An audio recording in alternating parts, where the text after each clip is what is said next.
6 மாதத்திற்கு முன் வனப்பகுதி வழியாக ஜேசிபி இயந்திரம் பயன்படுத்தப்பட்டதற்கு வனத்துறை அதிகாரிகள் தற்போது லஞ்சம் கேட்டு தாக்கியதாக ஆசிரியர் ஒருவர் புகார் அளித்துள்ளார். சேலம் மாவட்டம் நினங்கரை வலையடி வாரத்தைச் சேர்ந்தவர் தேவேந்திரன். இவருக்கு சொந்தமான தோட்டத்தில் 6 மாதங்களுக்கு முன் வேலை நடந்தபோது சேற்றில் சிக்கிய ஜேசிபியை வனப்பகுதி வழியாக எடுத்து வந்துள்ளனர்.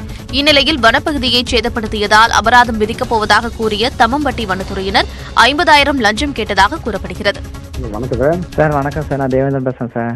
வணக்கம் சொல்லுங்க சார். அன்னைக்கே நீங்க சொன்னதாவது பரவாயில்ல சார். நீங்க பேசாம நீங்க 30,000 கிட்டதே கொடுத்துருக்கலாம்னு நினைக்கிறேன் சார். இப்ப வேற அதிகமா 50,000 கேட்கறாங்க. நான் என்ன பண்றேன்னு தெரியல சார். அமௌண்டே ரெடி பண்ண முடியல சார். சரி, நீங்க இதோ இருக்கிறத ரெடி பண்ணிட்டு வாங்க, அங்க வந்துட்டு அவர்கிட்ட அப்புறம் பேசுங்க. ஏன்னா இனிமேல் அவர்கிட்ட தான் நம்ம பேசி சார். அது எவ்வளோங்க சார்? நீங்க ஏதாச்சும் அமௌண்ட் நான் எதுவும் சொல்ல முடியாது. நீங்க அங்க வரும்போது எதை பார்த்து கம்மி பண்ணிட்டு கொண்டுட்டு வந்து கொடுங்க. அப்படி என்ன சொல்லுன்னு பார்க்கலாம், பார்த்துக்கிட்டு அப்புறம் பண்ணிக்கலாம். அப்படிங்களா? நேற்று நீங்க சொல்லியிருந்தா கூட ஏதோ ஒன்று இது பண்ணிக்கலாம் சார். நீங்க தான் சார். சரி வாங்க. எனக்கு அப்படியே நீங்க உள்ள உட்காருன்னு சொன்னோடனே ஒரு டீச்சருங்கிறது எனக்கெல்லாம் அப்படியே ரொம்ப அப்படியே வெறுத்து போயிட்டேன் சார். எக்ஸ் ஆயிட்டேன் நான். வாங்க நாளைக்கு வாங்க பேசலாம்.